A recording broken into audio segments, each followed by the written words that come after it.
Well, for more on this, we're joined from our Washington studios by Mark Bloomfield. He's from the American Council for Capital Formation, which analyses how the economy affects businesses. Thank you very much for joining us. We've heard there from our Chancellor, your Treasury Secretary, telling his counterparts at that G7 meeting that the US is also promising not to violate free trade commitments. But how committed are the big economies to this notion of free trade, do you think, in these very unusual times? I think the economists are. I think the policymakers are. President Harry Truman, one of our great presidents, once said, you know, I need a two-handed economist because they say on the one hand do this, on the other hand do that. The one thing that all economists agree upon is that free trade is critical for economic growth. So the politicians understand this. The experts understand this. The question is whether they can get the body politic behind them, and so far they've been able to do that.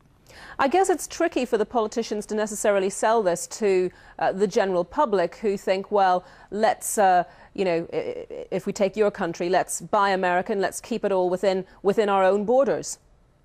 I think that's true. That's what leadership is about, and that's what the president, I think President Obama has a unique ability to convey that message, as do local congressmen. The other thing that's very interesting, it's changed a lot since the 30s. In the 30s, the interaction of economies was not as great as it was now. I was with a Democratic congressman from Alabama the other day, and you know what?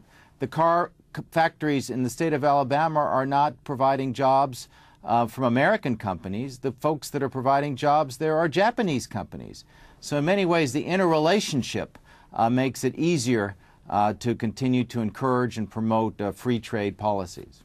I noticed that during this vote on the President's stimulus package of almost $800 billion, the House included a Buy America restriction forbidding the use of foreign steel and other projects on infrastructure, other products, I should say, on infrastructure projects included in this stimulus package.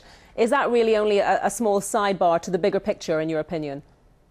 I think it's a small sidebar. I haven't seen the specific language, but you heard our Secretary of Treasury speak out at Rome.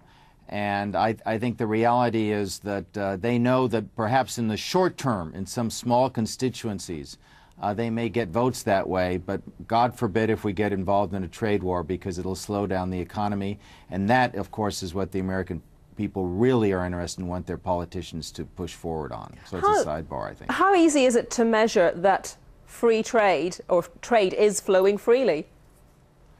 Well, I think you can do it, as you pointed out, looking at Buy America provisions. I think you can look at things like my wife is French, and they refused to allow us to export beef, and we refused to allow them to send us a fromage, fancy French cheese.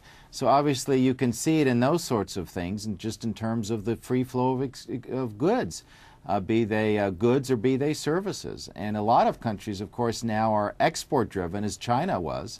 And if a lot of these countries are no longer get exports, we're going to see demonstrable downturn in their economy. Okay, Mark Bloomfield, thank you very much.